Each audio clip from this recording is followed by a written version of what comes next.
호랑이는 아. 어느 날 생각이 좀 나요. 아쉬운 상황이에요.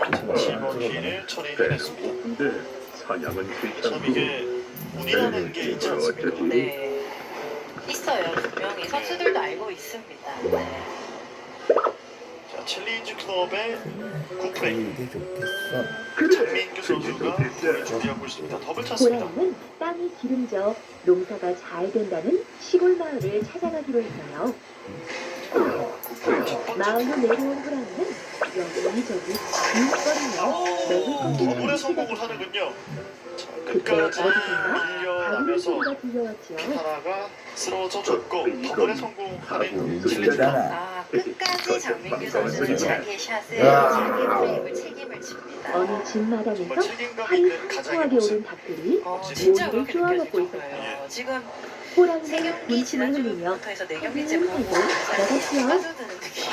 챌린지 클럽에 저 이제 경기 스타일에 약간 들어가는 느낌이 좀 어디선가 개 드네요. 한 마리가 김재엽 나타나더니 선수의 스프레이 첫 호랑이 번째 앞으로 투구는 바로 9개 나갔어요. 피해를 처리를 했고요. 아, 오늘 좀 아쉬운 표정이에요. 너무 속상할 것 같습니다. 잘못한 샷이 단 한 샷도 없었어요. 우리 주인님이 아시면 호랑이 너도 무사하지 못할걸? 미스가 되면서 그러니 당장 저리 가! 아쉽게 뭐야? 빠르게 너희 주인님이 누군데? 해돋이 클럽이었고요. 174점이라는 왜? 사람? 점수로 나처럼 이빨이 날카롭단 말이야? 아니, 이렇게 이빨은 자연스럽게 깨니까 날카롭지 기분이 않지만 훨씬 너를 상쾌하잖아. 잡을 수 있을 알람 만큼 소리 없이 깨니까 좋다. 안녕 징징아. 나보다 고프니까 저리 비켜. 호랑이는 얘를 당신의 내상대치고는 닭들을 잡아먹기 시작했어요.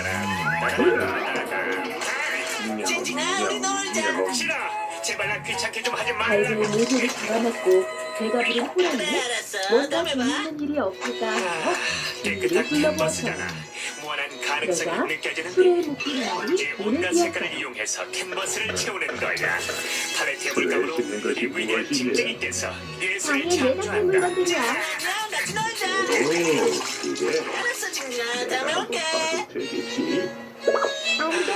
주인이 종이 싫어하실 책을 거야. 읽으면서 서대에서 좀 쉬어야겠다. 같이 놀자. 호랑이님이 한번 보겠다는데 너 이럴 거야? 혼나볼래? 너야말로 주인님께 혼나고 싶지 않으면 여길 태우는 게 좋을걸? 내 주인이 안녕, 누군데? 징징아. 우리 수박꼭질 할까? 사람이야. 그래, 좋아. 스펀지밥. 네가 먼저 숨어. 날카로운 이빨도 없다면서. 이런 내가 좋네. 맞아. 하지만 너와 비교할 수 없을 만큼 미쳐 지혜로워. 하지만 우리 호랑이를 이길 수는 없어. 아, 싫어. 난 전화 좀 기다려야 돼. 아무리 더 이상 혼자 편히 쉬는 건 나의 사자는 포기해야 돼. 호랑이는 실을 밀어 짐을 쏟아 엉망으로 만들어버렸어요. 꽁꽁 숨어라 놀이 할까? 달리기 놀이, 끝말이 이어가기, 내건놀이, 하지만 물개놀이, 여전히 상어놀이, 빈 풀리지 않는 장선타기 호랑이는 놀이, 용놀이, 씩씩거리며 밭을 사장놀이. 지나가고 있어요. 그러자 처음이야. 이거 밭속에서 뭐야? 쉬고 있는 물소를 만났죠. 너랑은 오늘도 내일도 네가 마을에 영원히 나타나 놀고 싶다. 말썽을 피운다는 호랑이구나. 우리 주인에게 잡히면 정말 큰일 날지도 모르니 어서 산으로 돌아가. 감히 호랑이. 오늘은 징징이가 놀고 싶은 마음이 없는 것 같은데. 누군지 그래도 모르겠지만 괜찮아. 징징이가 놀고 싶은 마음이 없다면 다른 사람을 찾아야지. 과연 그럴까? 사람들은 아주 용감하거든. 용감. 하지만 호랑이를 이길 이제 수는 겨우 없어. 말귀를 알아들었나 보군. 저 녀석 보기도 싫고 목소리도 하다간 듣기 싫어. 호랑이는 밭을 쑥대밭 만들어버렸어요. 스펀지밥! 대체 왜 이렇게 시끄럽지 않아? 하지만 나를 이길 수는 없어. 이 문제지 못해. 하지만 마음속으로는 개와 말 그리고 물소의 주인이라는 사람이 너무나 궁금했다. 사람이 얼마나 대단한지 이니 징징이라고. 한번 겨뤄봐야겠다. 스펀지밥! 인형 들고 뭐 하는 거야? 안녕 징징아. 이걸로 또 나 약 올리려고 그러는 거니? 징징아 얘한테 인사나 해. 안 그럼 얘 삐친다고. 안녕. 근데 스펀지밥 도대체? 아 징징아 인사를 하려면 이름까지 제대로 불러줘야지. 안녕 호랑이에게 징징아. 주인이가 생긴 오늘 것은 날씨가 너무 이유. 좋지 않니? 네 사러 가는 안녕 친구 징징아. 마을 여기저기를 돌아다니던 무슨 짓을 호랑이는 하는 거냐고. 사진 무렵이 스폰지밥이 너 되어서야 대신 날 산속으로 만든 거야. 돌아갔다. 그래서 네가 스폰지밥 그리고 먹고 싶지 사냥이 않을 때는 귀찮아질 내가 때는 너 대신 노래 호랑이는 들어보란 말이야. 마을을 엉망으로 그러니까 만들고 이제부터 네가 날 대신해서 스폰지밥이랑 어린이를 멍청한 위해서 게임도 해주고 그런다는 꿀밤을 얘기야. 좋아하기 그래? 위해 하늘을 고마워 위해 고마워. 잠시 쉬어야겠다. 숲 랄랄랄랄랄라. 사이로 무언가 펼쳐보는 무시무시한 호랑이가 나타났어요. 호랑이다. 겁도 없이 이런 깊은 산속까지 들어오다니. 넌 누구냐? 소녀는 무서워 손발이 떨려왔지만 애써 감추며 말했어요. 난 호랑이보다 훨씬 지혜롭고 용감한 사람이다.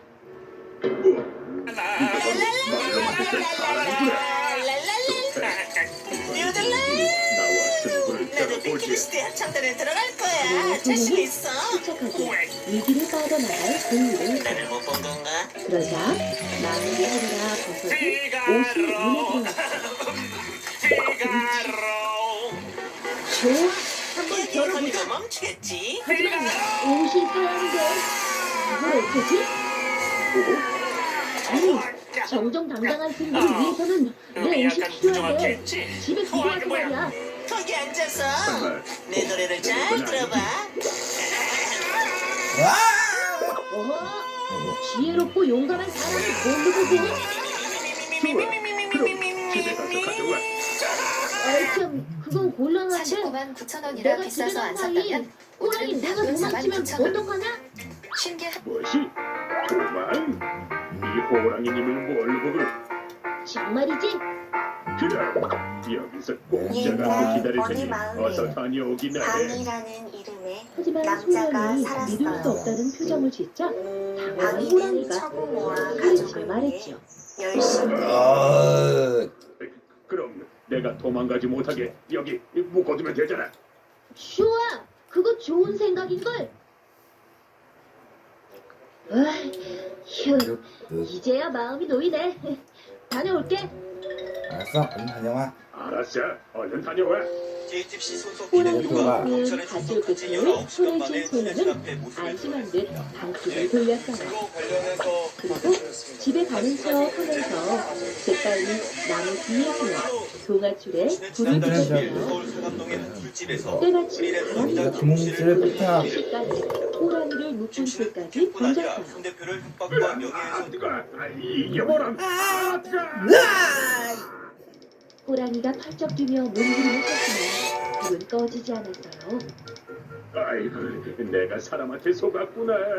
으아! 호랑이 살려! 우와, 음이 약간 부정확했지. 이게 뭐야? 거기 앉아서 내 노래. 다행히 호랑이는 계곡물에 뛰어들어 겨우 불을 끄고 목숨을 구했어요. 하지만 몸에는 밧줄에 댄 자국이 남게 되었지요. 그때부터 호랑이의 몸에는 주문이가 생겼고 그날 이후 호랑이는 자신을 왕관과 내려놓지 투덜이 않았어요. 건강과 투덜이 손님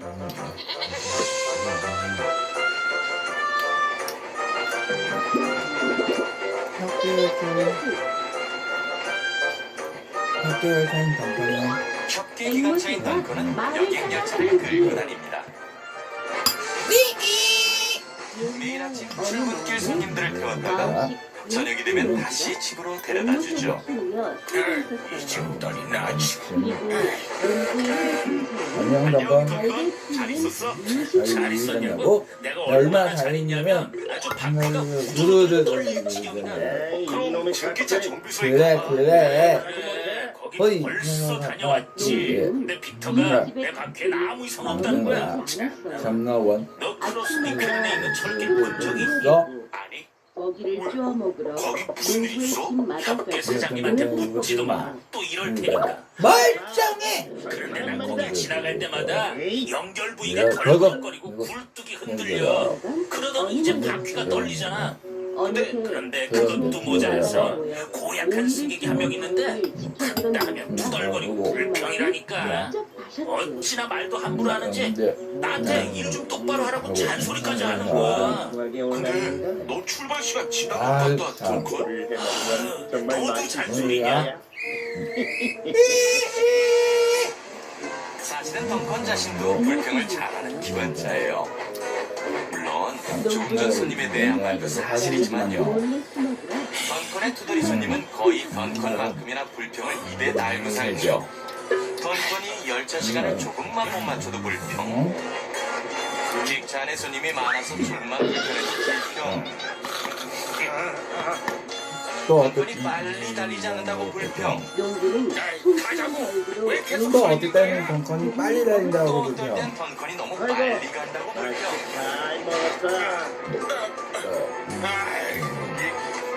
아니 그래가지고 너무 빨리 달리는 바람에 내가 차를 쏘자가지고서 아이고 봐줍시다. 안녕 덩컨 별일 없지? 있어. 아주 고약한 손님을 태웠거든. 피터 쌤. 항상 화가 나 있어. 사실 불평할 거리가 하나도 없는데도 말이야. 그럴 리가. 아무에게도 진짜로. 들키지 않는 진짠진 해. 진짜인지 아닌지는 두고 보면 알 거 아니야. 농부의 앵무새가 그 모습을 모두 지켜보고 있었어요. 덩컨은 남은 객차를 더 가지러 차고로 들어갔어요. 다음날 여느 때와 같이 어서 와, 작전을 덩컨. 이어가던 여긴 인사는 무슨 일이야? 깜짝 객차를 좀 더 놀랐어요. 가져가려고 왔어. 왔어. 저녁에 쓰게. 둘, 그래야 손님들이 둘, 셋, 다 넉넉하게 넷, 앉아서 넷. 갈 거 아니야. 턱걸이가 이제 내 손님들은 누가 됐든 불평할 이유가 전혀 없다고. 안돼 덩컨. 그건 스칼로이가 자기 승객들을 태우고 가야 될 객차라고. 아무데도 없잖아. 그날 저녁 덩컨은 단골 승객들을 태우기 위해 제시간에 도착했어요. 모두 타세요, 손님. 편히 누군가 내 앉으시게 발을 자리를 굴착한 거야. 넉넉하게 준비했습니다. 도대체 누굴까? 이웃사람은 인생을 생각했어요. 그러자 그만 일들이 하지만 주마등처럼 객차가 없는 스칼로이는 승객들을 태울 수 없었죠. 덩컨. 덩컨. 내 객차를 끌고 어디 가는 거야? 왜 돌아와? 어디 타라고? 어떻게 된 거야? 기차가 짱이야? 바삐 달리던 덩컨은 출길 위해서 공사 중인 일꾼들을 발견했어요. 이야기라도 들어봐요. 안 돼. 경고 킹말이잖아. 이웃 사람은 농부를 찾아가 지난밤 닭 한 마리가 없어졌다고 야, 그 두더지 손님이 틀림없이 불평할 텐데. 그래서 덩컨은 소리를 해주지 않았고 일꾼들은 무척 그럼 그때 거짓말을 하려고 있지. 덩컨은 자기 스스로에게 무척 만족했어요. 기분이 좋았죠. 승객들도 모두 흡족해했어요. 아니야. 물론 항상 빼고. 단 빼고요. 닭들이 스스로 네. 빠져나간 적이 한 번도 없었던 바였어. 그럼 굶주린 야생 동물이 와서 잡아먹었지. 그런데 다음 날 아침 웬일인지 그 투덜이 손님이 승강장에 보이질 않았어요. 그때였어요. 안녕 덩컨. 출발 시간 되지 않았니? 맞아. 근데 이 기차를 놓치면 나중에 엄청나게 두덜거릴 승객이 한 명 있어서 주인님이 알람 소리를 듣고 늦잠을 자버린 투덜이 손님이 황급히 뛰어오고 있었죠. 농부와 이웃사람이 깜짝 그래서 놀라 덩컨은 승강장에서 기다렸어요. 심지어 차장이 출발 뉴스를 울린 후까지도요. 이 녀석. 조용히 하지 못해. 그래? 그래. 적어도 오늘 아침만큼은 불평할 게 있어도 말을 못하겠군.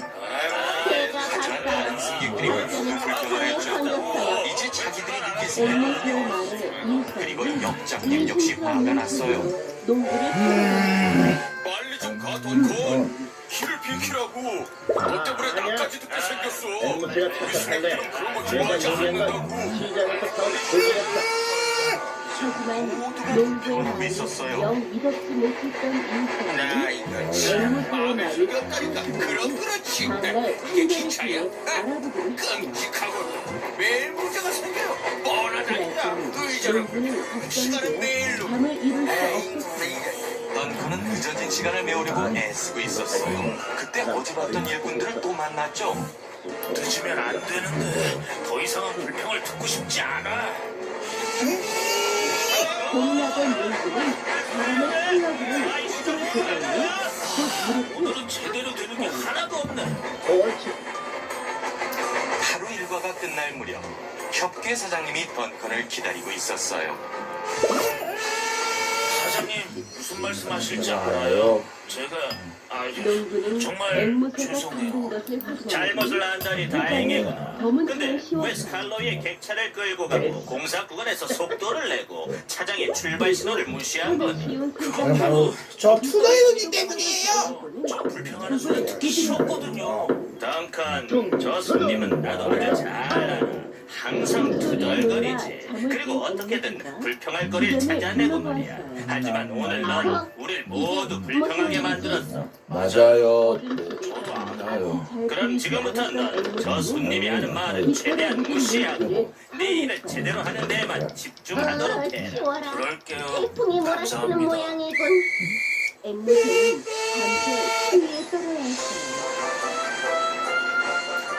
그날 저녁 던컨이 철로에서 일하는 일꾼들을 마주쳤을 땐 곧바로 속도를 늦추며 갔지요. 목격자를 비난을 고맙다 덩컨. 네, 천천히 가니까 좋네. 사람의 발을 훔쳤다는 뭐 하는 거야? 얼른 가라고. 나 참아줄 시간이 이 없겠어. 동친 발그로 예쁘게 세먹고 닭뼈를 강에 던지는 걸 봤어요. 수고했어 던컨. 온종일 바쁘고 힘들었을 텐데 웬일로 웃고 있어? 뜻깊은 하루를 오늘 보냈거든 르네어스. 오늘 나 아주 중요한 교훈을 얻었어. 앞으로는 내 방식을 바꾸고 정말 완전히 어떻게 새로운 잠깐만. 기관차로 태어날 거야. 그러니까 두고 보라고. 정말? 농부가 큰 소리로 앞으로는 절대 투덜거리지 않겠다는 거야? 아니 그냥 앞으로는 저 투덜이 손님이 하는 말에 일일이 신경 쓰지 않고 훌륭한 기관차가 되는 일에만 집중하겠다는 거야. 뜻이야. 잘 생각했어 던컨. 정말로. 말을 진정해 보아. 알았어. 간다고요. 어젯밤 날씨가 어땠는지 아시지. 그러면서 맨날 그럼 제가 한번 물어보겠습니다. 바퀴가 덜덜 떨리네. 진지한 표정으로 이럴 줄 알았다니까. 이러고 나하고 투정적이라 본 거야. 내가 투덜대? 어젯밤 날씨가 어땠니? 어젯밤에는 태풍이 불었어요. 천둥 소리에 잠을 깼거든요. 비가 내려서 깃털도 다 젖었어요. 뭐? 태풍이라고? 멀리 무슨 남쪽 말이야? 지역에는 거대한 구름이 두 종류가 앵무새의 있습니다. 대답에 하나는 재판장이 장마전선입니다. 흥분했어요. 지금은 상당히 남쪽으로 내려가 있습니다. 맑았거든요. 또 하나는 더 남쪽으로 내려가 앵무새야. 필리핀 동쪽 어젯밤에 해역에 태풍이라니? 구름이 모여들고 있습니다. 지금 무슨 말을 하는 필리핀 거니? 동쪽 해역의 대륙 활동이 이웃 활발해지고 사람은 있습니다. 원망하듯 이 앵무새를 해역에 6월 바라보았습니다. 5일경부터 저압부가 발생했습니다. 사람들도 앵무새의 올해는 말이 아직 모두 태풍 제1호가 거짓이라고 발생하지 않고 있습니다. 비난하기 시작했어요. 올해 태풍 제1호의 이름은 그렇지. 우딥입니다. 앵무새가 지원을 하다니 나비라는 말도 안 돼. 여기서 맞아. 태풍 제1호 앵무새가 우딥 발생이 지어낸 거짓말인 임박했습니다. 거야. 보셨죠? 앵무새의 말을 모두 믿어서는 안 된다고요. 아이고. 6월 6일 금요일 일 최고 기온은 강원도 삼척이 34.7도로 가장 높았습니다. 우리나라 남쪽에 고기압이 위치하고 있고 우리나라의 고기압 주변을 따라 서풍 계열의 바람이 붑니다. 내가 거짓말을 우리나라에 서풍이 하다니. 불 때는 난 팬 현상에 의해 동해안 사실대로 기온이 대폭 이야기했을 올라갑니다. 뿐인데. 이날 최저 기온은 제주 위세오름이 6.4도로 가장 낮았습니다. 아직도 고산지대는 최저 기온이 10도 미만입니다. 이야기하는 것을 일교차는 경기도 광주 퇴천면이 20.7도로 가장 컸습니다. 사람들이 하는 말만 이날 따라하는 거야. 퇴천면의 최고 기온은 33도, 그날 최저 이후 기온은 앵무새는 12.3도를 무슨 기록했습니다. 일이든 사실대로 말하지 않고 6월 7일 사람들이 하는 토요일 말을 12시 따라하게 되었답니다. 제주도 남쪽에 장마전선이 있고 가운데가 끊어져 있습니다. 장마전선은 끊어졌다가 이어지기도 하고 사라졌다가 다시 나타나기도 합니다. 바다의 필리핀 동쪽 숨이 해역에 선물. 저압부가 있습니다. 올해는 저압부조차 발생하지 않았습니다. 어느 시골 지난주 마을에 베트남 한 부자가 앞바다에 살았다. 잠시 저압부가 생겼다가 마을 금방 사라져 사람들은 버렸습니다. 재산이 많은 부자를 이 저압부도 무척 발생했다가 부러워했어요. 금방 시들어 버릴지도 저거 모릅니다. 좀 봐요. 그러나 이 국간의 해역의 곡식이 해변수는 넘쳐나니 매우 얼마나 높은 상태입니다. 좋을까요? 이 이렇게 해역은 올해 들어와 말이에요. 태풍과 같은 아무리 열대 배불리 요란이 먹어도 발생하지 해마다 않았기 저렇게 때문에 곡식이 해면수온이 늘어나는데 여전히 무슨 높은 걱정이 상태입니다. 있겠어요? 맞아요. 저 잠시 집은 동아시아 하얀 해역의 하얀 해면수온을 쌀밥만 보도록 먹는데요. 하겠습니다. 6월 5일의 세상에. 해면수온입니다. 하지만 이 선이 부자에게도 30도입니다. 한 가지 고민이 필리핀 있었어요. 동쪽 해역의 해면수온은 에이. 30도를 넘습니다. 돈이 아무리 이 선이 많으면 뭐해. 27도입니다. 내로라는 벼슬 하나 없는데 이제 와서 이 나이에 과거 시험을 볼 수도 없고 무슨 좋은 방법이 없을까? 부자는 몇 날 며칠 고민했어요. 그러다 무릎을 탁 치며 말했죠. 볼링팬 여러분 안녕하십니까. 올커니 2023 화승배 네, 전국 얼마 볼링 전에 대표 경기 무슨 걱정이랑 여성체육 볼링 대회 그거 벼슬 보내드리겠습니다. 모두로 사면 되지. 대형 킴스 볼링장에서 인사드리고 있습니다. 오늘 경기 김경희 해설위원과 부자는 함께하겠습니다. 또 안녕하세요. 빵 네, 연마주기를 안녕하세요. 자, 사러 오늘 대회 소개를 부탁드립니다. 그리고 네, 사람들에게 오늘은 올해로 걸어 18회째를 서울에 맞는 있는 여성 체육 대회 높은 볼링 벼슬의 3인조 대상대를 단체전 찾아갔죠. 경기가 준비되어 있습니다. 볼링장과 클럽의 광 대감님, 제 평생 소원이 옛날 벼슬장이 하나 어느 얻는 마을에 것입니다. 한 남자가 살았다. 이건 남자는 마을 그 집 저 집의 일을 강도 하나만 도와주며 씌워주십시오. 그날 벌어먹고 살았다. 부자가 대감에게 돈이 든 꾸러미를 내밀며 간곡히 부탁했어요. 아하이, 글쎄다. 부자가 내민 꾸러미를 본 대감은 기가 막혔어요. 난 어제 저녁에 오늘 이렇게 점심시간에도 이렇게 오늘 이렇게 점심시간에 하지만 이렇게 꾸러미를 피워주던 대감은 이렇게 기분이 먹으니까 좋네. 그러니까 엄마 박사님은 저녁에 출근에 이거 한번 고기 더 해주고 그러면 내가 오늘 엄마한테 받은 용돈은 100원밖에 안 됐잖아. 그래서 어제 받았던 용돈을 아껴놨다가 오늘 용돈도 사용한 거고 대감님, 그리고 아직 오늘은 아직은 용돈도 못 받은 상태고 대감은 부자에게 전대를 풀어 자신의 바로 두 가지만 오늘 이어지면 끝이 아껴. 이제 그런데 반가운 작은 숲들 기다릴 다람쥐 한 일만 마리가 남았구나. 어디선가 나타나더니 그의 전대를 물고 도망가버린 것이다. 그로부터 며칠이 지났 이놈아 거기서 부자는 그는 매일같이 서둘러 기차일을 하고 대감에게서 바지를 연락이 올린 오기를 후 기다렸지만 다람쥐를 쫓았다. 난 모순실이었죠. 그런데 다람쥐는 그에게 붙잡힐 듯 혹시 하면 다시 내가 쌩 충돌이 너무 도망가고 적었던 건 아닐까? 붙잡힐 듯 하면 다시 쌩 고민하는 도망가는 듯한 것이었다. 부자는 더 큰 돈을 마련해 차라리 아예 대감을 찾아갔어요. 처음부터 눈밖에 나버리면 포기해버릴 텐데 다람쥐는 잡힐 듯 대감님, 붙잡히지 않으면 지난번엔 제가 세상 물정을 너무 몰랐던 것 그냥 가만히 있어. 같습니다. 너그러이 용서하시고 이제 다시 파티 잘 끝났으니까 집에 가. 알아봐 주십시오. 과일 주스 더 마실래요? 넌 많이 마셨어. 마셨어. 근데 얼굴이 좀 안 좋아 보인다.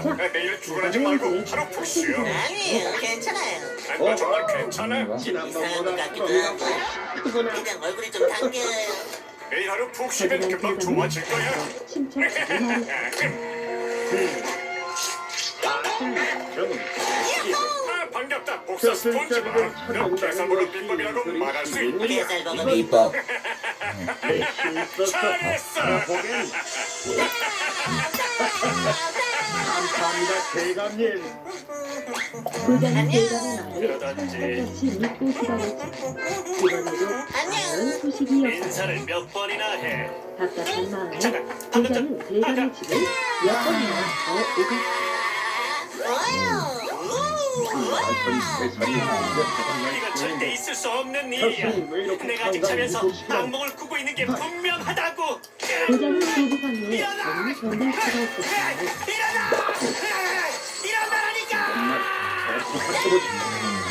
내가 네 별명 지어줄게 마지막에 나도. 부자는 복사 스폰지밥 잘하고 있는 거지? 대감의 집으로 버거 비법은 나랑 낸 거야? 그건 날 못해요 비밀이니까요 그리고 제 이름은 나도예요 나도? 주위를 둘러보았어요. 난 왜 이렇게 머리가 나쁜 거지? 복사 스펀지밥이 진짜를 만나면 그 영향을 받아서 버거 비법을 안 가르쳐 준다고. 아무래도 계획을 바꿔야겠어. 뭘 좀 만들어야겠다. 아, 주막에 들어선 기사가 불을 잡고 하자 바람으로 이야기 소리가 들려왔다. 네, 그 이야기 들었나? 글쎄, 돈으로 벼슬을 사려는 사람이 있다며? 나도 들었지. 대감의 집 문지방이 닳도록 들락날락한다지. 그럼 뭐해? 벼슬이 돈으로 살 수 있는 것도 아니고. 헐. 그 대감 욕심이 보통이 아닐 텐데 누가 잘 돈만 날리게 됐어. 사람들의 수를 내는 되겠습니다. 마음이 도저히 화가 나서 견딜 수가 없었어요. 나방 팔았어. 뭐라고? 방을 왜 팔죠? 방을 왜 팔죠? 나 이게 세 명 되니까 한 명은 방을 팔아서 집으로 돌아온 기사는 하고 돈을 받는 거야. 밖에서 밥을 사서 그런 거야? 속을 네. 패에 들고 산에 갔어요. 아니 그건 진짜 안 되는데. 벌들이 쭉 모여서 커다란 벌집을 찾았죠. 상민이 형? 저거다. 상민이 형? 응? 보너스 패가 제일 자동질하는 거 보고. 기자는 조심스럽게 닭을 벌집에 대더니 탕탕 두드리기 시작했어요. 놀란 벌들은 밥 속으로 날아들었고 고자는 가요, 가요. 어이. 따랐어. 고자는 비단 고자로 닭을 몇 번이나 꽁꽁 앓은 뒤에 오? 대감을 찾아갔어요. 대감님, 그동안 찐따님이 제 집주인 처리를 삼촌 알아보시느라 왜 죽었어요? 무슨 뜻이었죠? 몰라요. 그래서 왜 죽었어요? 제가 귀한 약을 구해왔습니다. 제가 진행을 하도록 하겠습니다. 귀한 약이라니. 뭘? 이런 걸 다 너가 갖고 있는 가져왔나? 패들 중에 만약에 광이 있어. 대감은 애써 기쁨을 네 감추며 명이니까 꾸러미를 이리저리 구해야 해주고 되잖아. 네. 광이 있으면은 광을 팔고 네가 싼데 돈을 받고 너는 게임을 참여 안 하는 거야. 아, 진짜. 이 약으로 말할 것 같으면 근데 광이 없지. 그래서 왜 죽으셨어요, 그러니까? 오래 살게 하는 명약입니다. 쉽게 구할 수 없는 아주 귀한 약이지요. 저 모르겠어요. 그림 맞추는 거 몰라요. 대감이 눈을 뚫고 얘를 처먹으려고 이러는 사람. 그런데 약을 주실 때는 지켜야 할 것이 있습니다. 그게 뭔가 한번 언니랑 믿으면 된다. 옷을 꼭 벗으셔야 너는 하고요. 언니만 믿으면 된다. 약효가 새어나갈 수 있으니 옷도 걸어 잠가야 합니다. 사장님 죄송합니다. 안돼 알았어. 원칙에서 내 고민하다가 걱정 시간 말게. 먹어가지고 그냥 이거라도 켰어요.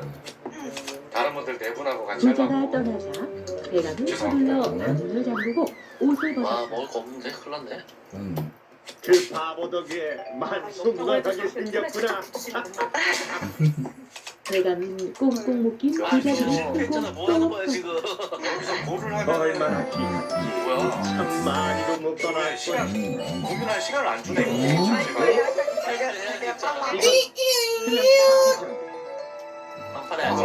죽었어? 방안에 약이 든지러구나. 이게 저절로 대감은 설레는 마음으로 팩스를 열었어요. 그럼 선택장 보면 무조건 고하면 되겠다. 그러자 속에 있던 벌들이 한꺼번에 쏟아져 나와 대감을 쏘기 시작했죠. 아무부터. 먹을 거 많다. 채팅창을 여기다 옮겨놓을게요 지금. 이게 자동치기네. 대감은 가슴이 수면도 있고 걸거벗은 채 방으로 뛰쳐나갔고 놀란 하인들은 이거 돼지 빗자루를 움직여? 들고 벌을 쫓느라 봤어. 야단 법석이었어요. 뭐야?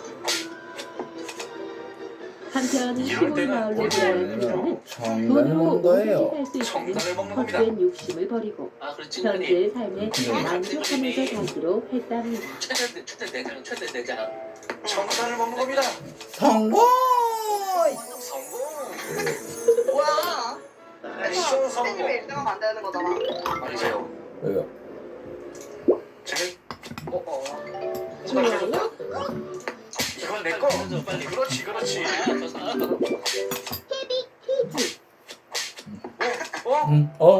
시원하고 만족딸. 옛날에 딸 셋을 둔 아버지가 있었어요. 딸들아, 집안 형편이 어려워 너희 셋을 모두 시집 보낼 수가 없구나. 그러니 각자 신랑감을 구하도록 하여라. 세 딸은 집을 나섰어요. 나는 서쪽으로 갈게. 둘째는 남쪽으로 가고 막내는 동쪽으로 가. 5년 뒤에 집에서 다시 만나는 거야. 알겠지? 알았어 언니. 알았어 언니. 서쪽과 남쪽은 평평한 들길이었지만 동쪽은 매우 험한 길이었어요. 막내딸은 산길을 오르기 시작했어요. 어찌나 가파른지 막내딸은 반쯤 오르다 여우의 쓰러지고 알. 말았어요. 여우의 알.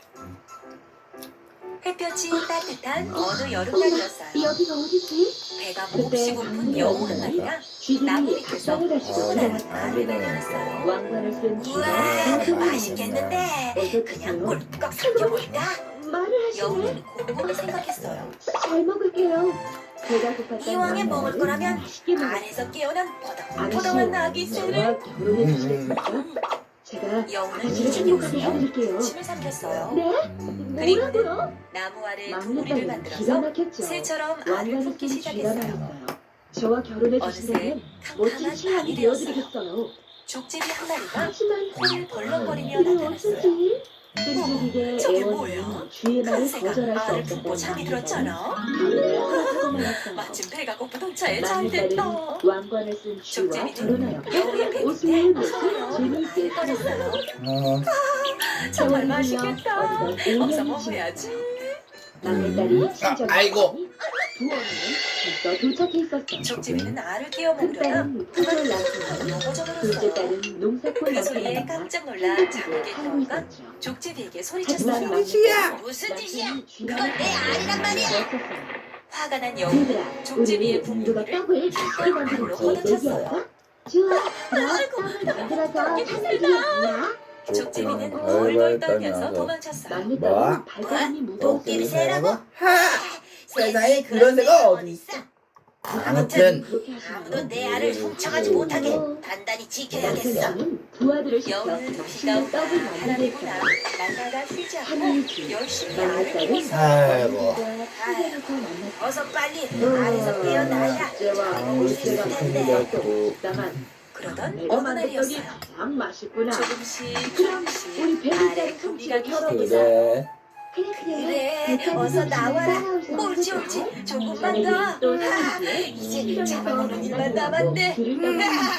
막내딸은 여우는 또 기뻐서 걱정스러운 알을 얼굴로 꼭꼭 좋았어요. 남편주에게 알을 사실을 깨시더니 털어놓았어요. 귀여운 아기 새가 머리를 쏙 걱정하지 마세요. 내밀었어요. 남편주는 여우는 부하를 시켜 아기 새를 배를 잡아먹으려고 쌓아대고 입을 크게 물렸어요. 어쩜 일이 잘 어떻게 된 짰다. 일일까요? 이렇게 잘 짠데는 난생 처음 보는구나. 여우는 아기 새를 잡아먹고 얘가 왜 저리 가! 얘가 왜 이래? 저리 가! 난 내 엄마가 아니란 말이야. 난처해진 여우는 아기 새를 놓아두고 숲속으로 도망가 버렸어요. 알았지? 알았어. 막내딸은 걱정이 세상같았어요. 이번에도 남편주에게 사실을 말했지만 가엾은 아기 어쩔 새의 일이 울음소리가 없었어요. 숲속까지 들려오고 하는 수 있었어요. 없이 막내딸은 여우는 이상하게 남편주를 아기 새가 조그만 가마에 걱정되었어요. 태우고 친정으로 어쩔 줄 몰라 하던 여우는 그런데 개울을 결국 건너다 아기 새를 물살이 너무 찾아갔어요. 빨라 남편주가 탄 가마가 그만 물속에 빠지고 말았어요. 나왜 엄마가 아니니까? 내 엄마가 아니라니까. 아빠지. 아빠지. 그래. 그래, 난 내 아빠야. 바로 그때였어요. 아기 새에서 여우의 품이 안겼어요. 여우도 내고 아기 걸어나온 새를 것이 꼭 아니겠어요? 안아주었답니다. 내가 바로 쥐 남편이라고. 이건 색깔날 새침으로 요술에 걸려 죽어져 있어요. 그 요술은 여자에게 색깔날 사랑하는 새침으로 마음을 어떤 숨긴다고. 얘기인데? 정말 고마워요. 색깔나라 색깔나란 새친구. 새 친구. 왕자는 막내딸 색깔날에는 레디, 룰리, 옐라가 있어요. 레디, 룰리, 옐라는 각각 빨강, 파랑, 노란 요정이에요. 큰딸과 하지만 둘째 서로 사이가 좋지 않아서 만날 때마다 다툼을 뭐야, 했어요. 막내딸은 저리 좀 비켜봐. 왕자님과 같이 뭐야? 근처에서 여긴 내 자리라고. 시끄러워. 왜 맨날 만나기만 하면 싸우니? 너 말 다 했나? 그래, 다 했다. 어쩔래? 또 싸우네. 웬 말이야? 아들을 멀리 떠나보내고 결국 레디, 옐라, 룰리는 색깔 대왕님께 하루 종일 불려갔어요. 일하러 간 아들에게서 대왕님, 전 아무 잘못이 없어요. 전부 얘들 때문이라고요. 뭐라고? 아유, 아니에요. 레딘과 옐라 때문이에요. 어머머머, 아니에요. 전부 이 둘이. 그만. 그만. 아유, 한 농부를 만났다. 왜 이런 한심한 녀석들. 남의 탓만 하더니 편지 좀 오늘부터 너희들의 색깔 나라에서 출발이다. 한참 동안 편지를 보던 농부는 갑자기 공부를 찾기 전까지 대왕국에 세계 야단받고 색깔 나라에서 추방당했지만 레닉, 블리, 옐라의 싸움은 계속되었어요. 난 아무 잘못도 없는데 모두 너희 때문이야. 뭐라고? 그때 마침 나야말로 너희 때문에 쫓겨난 거라고. 이 광경을 보았어요. 가장 억울한 건 나야 나. 끝없는 싸움이 계속되는 새 레닉, 블리, 옐라는 머나먼 나라에 이르게 되었어요. 머나먼 나라는 그들이라곤 찾아볼 수 없는 뜨거운 사막이었어요. 이젠 싸우기도 지친다 지쳐. 그러자 알부와 하늘은 너무 더워서 기운도 없다. 그러자 사람들이 몰려들었어요. 아니, 그렇게 울지만 말고 옐라, 너 뭐해? 말을 해보세요. 왜요? 햇빛을 피해서 그런 거구나. 그렇다면 나도 계란을 발라버리다 블리, 옐라는 서로 아래로 들어가려고 엎치락 뒤치락 난리였죠. 그러자 갑자기 이상한 일이 일어났어요. 셋이서 엎치락 뒤치락 하던 자리에 까만 그늘이 생긴 거예요. 얘들아 그늘이야. 어떻게 된 일이지? 어때? 시원하게만 하면 됐지. 까만 그늘이 생긴 곳에는 햇빛도 들지 않았어요. 셋은 그늘에 앉아 한참을 쉬었어요. 여긴 너무 심심해. 아무것도 없잖아. 사막이니까 아무것도 없는 게 당연한 거지. 아니야, 레딩 말이 맞아. 여긴 심심해. 내가 재밌게 바꿔버려야지. 공부를 하기 싫어해서 옐라가 모래밭을 검증검증 뛰어갔어요. 나도 질 수 없지. 블리가 옐라의 발자국을 밟고 지나가자 초록색의 풀들이 저기저기 생겨났어요. 신기하다. 그래, 얘들아. 이거야, 이거. 우리가 힘을 합치면 사막을 재밌는 곳으로 만들 수 있을지도 몰라. 좋아. 내가 가장 멋지게 만들 거야. 블리가 엉덩이로 미끄러운 물을 타자 시원한 오아시스가 생겨났어요. 나는 예쁜 꽃을 만들어야지. 레딩이 미끄러운 타자 예쁜 꽃들이 피어났죠. 난 예쁜 나비를 만들 테야. 옐라가 깡총깡총 뛰어다니자 칼랑칼랑 예쁜 나비가 생겨났어요. 나도! 셋이는 앞다투어 저기 뛰어다녔죠. 그러다가 부딪혀서 넘어지고 바닥에 뒹굴기도 했어요. 그래도 그래도 셋은 셋은 너무나 즐거웠어요. 사막이 색색으로 물드는 것이 너무나 좋았거든요. 얘들아, 이것 좀 봐. 뜨겁기만 하던 사막은 어느 틈에 알록달록한 꽃과 싱그러운 풀, 맛있는 과일로 뒤덮여 있었어요. 하늘에는 고운 무지개가 반짝반짝 빛나고 있었죠. 써보면 안 될까요? 이렇게 아름다운 풍경은 처음 보는 것 같아. 잘못 쓰면 큰일 그때 난다. 하늘에서 색깔 대왕의 웃음소리가 들려왔어요. 뒤집어 썼어. 색깔 대왕이 글쎄, 게으름쟁이의 몸이 그냥 그대로 공부를 찾았구나. 빠져버렸지 뭐야. 어디요? 건물이 어디 있어요? 바로 너희의 눈앞에 펼쳐져 있는 아름다운 그늘이야. 너희가 힘을 합쳐 아름다운 작품이 바로 건물이란다. 네.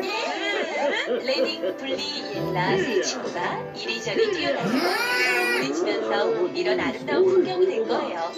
레딩과 블리가 무지개의 신비로운 보라색을, 블리와 옐라가 싱그러운 초록색 풀을, 옐라와 레딩이 탐스러운 오렌지를 만들어낸 거죠. 이게 우리의 우리의 몸을 절대로 무밭에는 이제 데려가지 그만 마시오. 돌아오너라. 우리 색깔 나라를 이렇게 아름답게 만들어다오. 네! 논 갈고 그 후로 레딩, 블리, 옐라는 다시는 싸우지 않았어요. 오히려 서로를 돕고 위하면서 색깔 나라를 아름답게 바꿔나간답니다.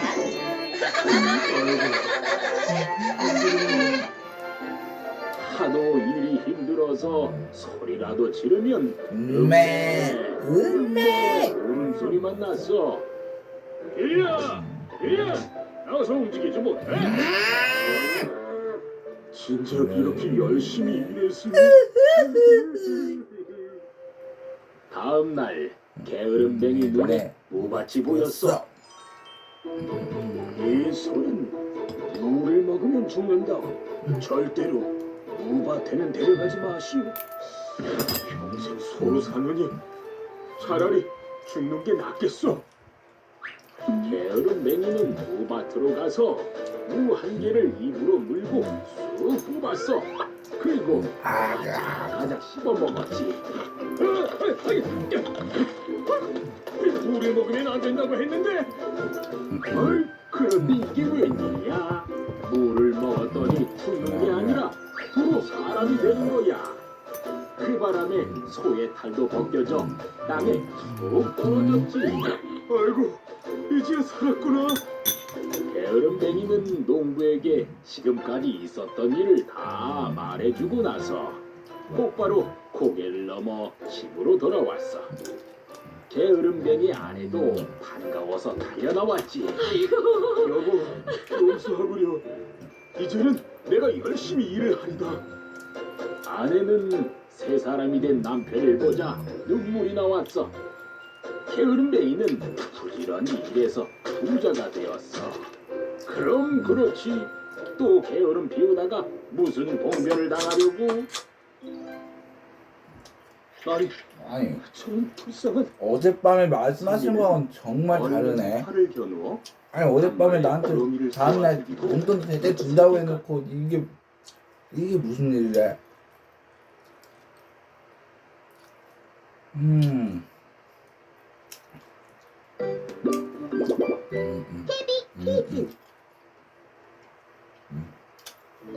노루가 된 동생.